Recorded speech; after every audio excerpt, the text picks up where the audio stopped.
अस्सलाम वालेकुम students. Chapter number 8 है हमारा different sources of energy, page number 79। इसके कुछ हिस्सा जो है हम वो ऑनलाइन क्लासेस में भी कर चुके हैं और लास्ट लेक्चर जो है वो मैं आपको यूट्यूब पे भी बनाकर सेंड कर चुका हूँ। आज different sources of energy page number 79 से हमने पढ़ना है। तो रीडिंग हम करते हैं, साथ साथ मैं समझाता जा रहा हूँ। Energy plays an important role in the economic development of a country. Electricity is an important source of energy which fulfills industrial and domestic needs. Natural gas is used for producing thermal electricity in homes, industries, for cars, and other needs.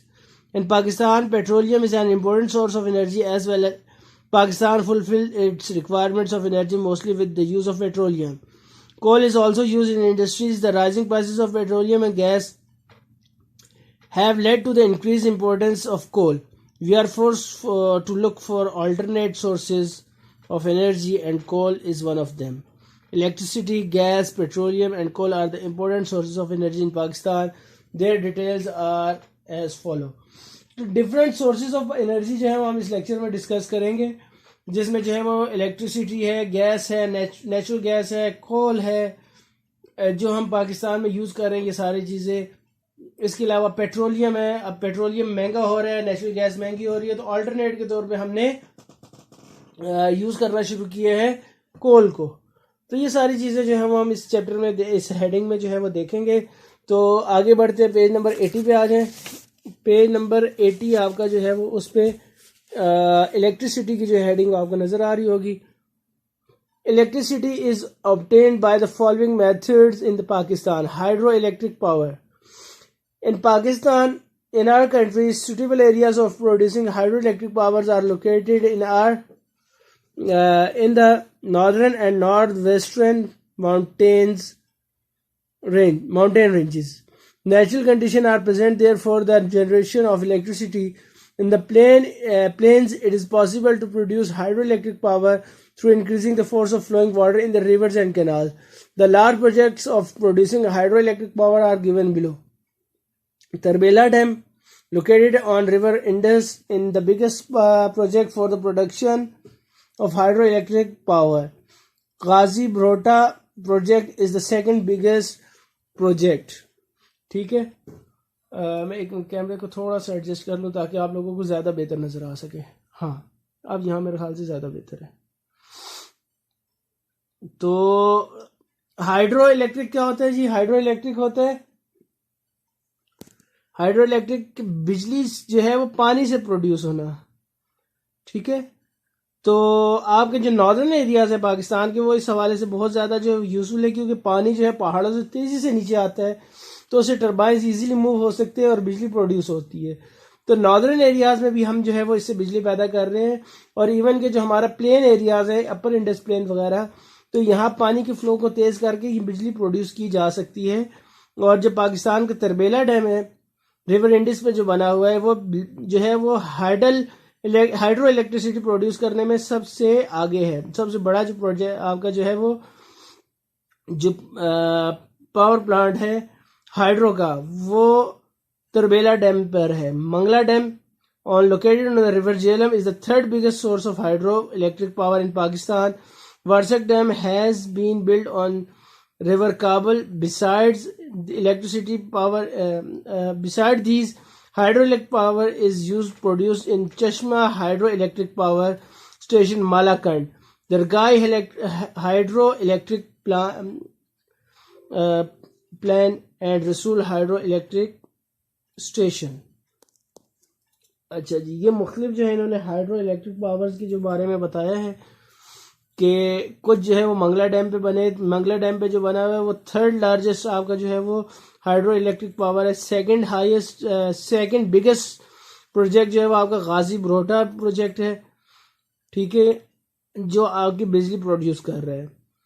तो hydro electric power आपका जो है वो जिससे आप पानी के through बिजली पैदा कर रहे हैं, सबसे बड़ा मंगला डैम है। जो मंगला डैम के ऊपर जो आप तरबेला डैम के ऊपर जो आपका हाइड्रो इलेक्ट्रिक पावर प्लांट है वो सबसे ज़्यादा बिजली जो है वो प्रोड्यूस कर रहा है पानी से। सेकंड जो है वो आपका गाजी ब्रोटा है।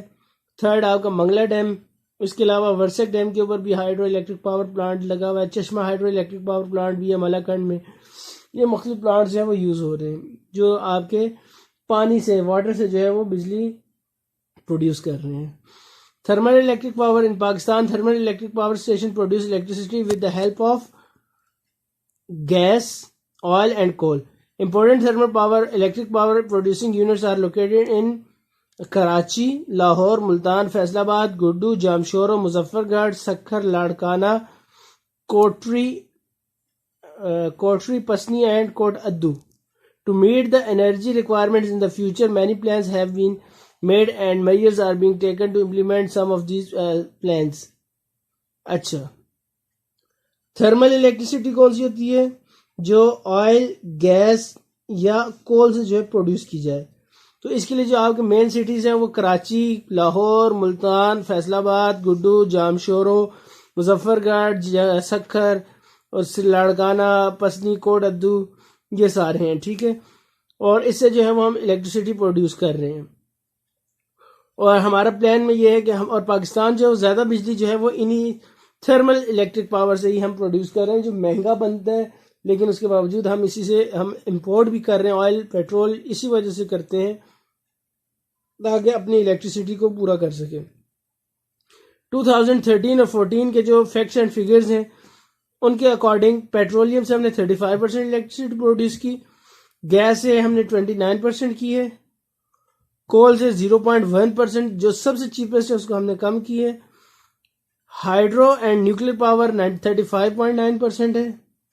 टोटल ये 100% हो जाता है. तो कोल से हम सबसे कम कर रहे हैं, पेट्रोलियम और हाइड्रो और न्यूक्लियर से मिला के हम जो है वो ज़्यादा कर रहे हैं. ठीक है, तो ये हमारा जो है वो बिजली का दो सिस्टम इलेक्ट्रिसिटी के हमने पढ़ लिया, हाइड्रो और थर्मल. आ गया nuclear power. Karachi atomic energy commission PAEC is responsible for the planning, setting up, running of nuclear power plants in Pakistan. In the present era, the atomic is the most modern and complicated source of producing energy. It is playing an important role meeting the ever increasing energy requirement of the world. Nuclear energy was first introduced in Pakistan in 1971 when the first atomic plant, Karachi Nuclear Power Plant KNUP, was established. The second nuclear electricity station was established in Chashma called Chashma Nuclear Power Plant Unit 1 on 13th June 2000. It was attached to the national grid. Besides these, Chashma Nuclear Power Plant Unit 2 is in production now. तो पाकिस्तान जो है वो nuclear programme से, nuclear जो है वो plant से भी जो है वो इलेक्ट्रिसिटी प्रोड्यूस कर रहा है. 1971 में कराची में जो है वो KNUP, Karachi nuclear power plant जो लगाया गया, उसका मकसद यही था कि यहाँ से जो है वो इलेक्ट्रिसिटी प्रोड्यूस की जाए. लेटर ऑन हमने चश्मा के अंदर जो है वो हमने एक यूनिट 1 लगाया और यूनिट 2 अब जो हमारा स्टार्ट हो रहा है कि हम न्यूक्लियर एनर्जी से जो है वो इलेक्ट्रिसिटी प्रोड्यूस करने की कोशिश कर रहे हैं. Solar electric power, the energy received from the sun is called solar power, and this is used to produce electricity. Presently, solar power is being used on a small scale in Pakistan. Small machines and small motors are run on solar energy. In the near future, solar power will be biggest source of energy. This is so because other sources of energy are expensive and difficult to reach. सूरज से बिजली हासिल करना, solar energy सबसे cheapest है. उसमें तो पैसा एक बार आपका जो है वो आपको जो लगाना है वो उसकी प्लेट्स वगैरह, सोलर प्लेट्स वो है, बैटरीज का खर्चा है. चीपेस्ट हमारे यहाँ ये है और पाकिस्तान इस फील्ड में अभी तक इतना आगे नहीं बढ़ा. तो अगर ये कर लिया जाए तो ये हमारे लिए जो है वो बहुत ज़्यादा यूज़फुल हो सकता है. ठीक है, इसके बाद है last, wind electric power. To obtain wind electric power, the fast moving wind mills are used to produce electricity. Work is underway in Pakistan to produce wind electric power. Even though vast resources for producing wind electric power are found in coastal areas, Sindh and Balochistan, yet till now this source has not been used much. Windmills comprise 3 or 4 big blades mounted on a nearly 80 feet high pole. These blades are called the turbines of the windmill. When these turbines move with the wind, the energy is produced. Wind mills आपने देखे होंगे movies वगैरह में, जो है वो उसमें use होते हैं। यूरोप में स्पेशली ये ज्यादा है कि कोस्टल एरियाज पे जो हवा चलती है उसके थ्रू जो है वो इलेक्ट्रिसिटी प्रोड्यूस कर होती है, और वहां से टर्बाइंस मूव होते हैं और इलेक्ट्रिसिटी प्रोड्यूस होती है और उसको सेव कर लिया जाता है। तो पाकिस्तान के सिंध और बलूचिस्तान की जो दो प्रोविंसेस हैं, यहाँ जो है वो ये सोर्सेज हैं, बट हम जो है वो उसको अभी तक हमने यूज करना शुरू नहीं किया। नेचुरल गैस पे आ जाए। According to the Economic Survey of Pakistan 2011 and 12, the daily average of production of natural gas in Pakistan is 4,000 million cubic meter. This meets more than 40.3% of the energy requirement of the country. It is an extremely cheap and clean source of energy. It is an excellent alternative to coal and petroleum. Besides domestic use, natural gas is also used in urea, rain, plastic and many other industries as raw material as well. The biggest reserves of natural gas are found in Sui, which were discovered in 1952. Some reserves of natural gas can be found in the southern and northern Sindh. Besides this, some gas is obtained from the Pothwar in Punjab. In Pakistan, the approximate reserves of natural gas are 29.671 trillion cubic feet. According to the Economic Survey of Pakistan 2013 and 14, the use of natural gas in different sectors of Pakistan are as follow. Sectors where gas is used, quantity of gas percentage. For domestic use 23.2%, for thermal power and generation 26.1%, trading 3%, for industries 21.7%. पहला हमने electricity देखा, second point हमारा natural gas. तो natural gas के बारे में ये है कि 400 मिलियन क्यूबिक मीटर गैस जो है वो हमारी एनुअली हमारे यहाँ से जो है वो निकल रही है, ठीक है। और सॉरी, एनुअली नहीं, डेली ये हमारी जो है ये एवरेज प्रोडक्शन है जो हम निकाल रहे हैं। बिगेस्ट रिजर्व्स है हमारे पास सुई के, जो हमारे यहाँ यूज़ हो रही है। मुख्तलिफ रॉ मटेरियल्स के लिए हम यूज़ करते हैं, डोमेस्टिक यूज़ के लिए होता है, इवन कार्स वगैरह, आपके व्हीकल्स वगैरह, ट्रांसपोर्टेशन के अंदर अब नेचुरल गैस यूज़ हो रही है। तो चीपेस्ट सोर्स ऑफ एनर्जी है ये, और क्लीन सोर्स है। इससे इतना गंद जो है वो नहीं होता जैसे पेट्रोल वगैरह है, उसके ज़्यादा इश्यूज होते हैं, या कोल वगैरह है तो वो जगह घेरता है, उसके अलावा गंद होता है, डस्ट होती है। तो गैस का इस तरह का कोई जो है वो सिलसिला नहीं है। तो आज जो है कि लेक्चर में हमने दो जो है वो sources of energy of Pakistan देखे, कि इलेक्ट्रिसिटी और नेचुरल गैस। इंशाल्लाह नेक्स्ट लेक्चर में जो है वो हम रिमेनिंग जो हमारे सोर्सेज ऑफ एनर्जी हैं हम उनको डिस्कस करेंगे। अगर कोई क्वेश्चन हो आप मुझसे पूछ सकते हैं, क्लास में भी पूछ सकते हैं, यहाँ कमेंट सेक्शन में भी जो है वो आप मुझसे पूछ सकते हैं। इंशाल्लाह मिलते हैं नेक्स्ट लेक्चर के साथ, तब तक के लिए अल्लाह हाफिज़।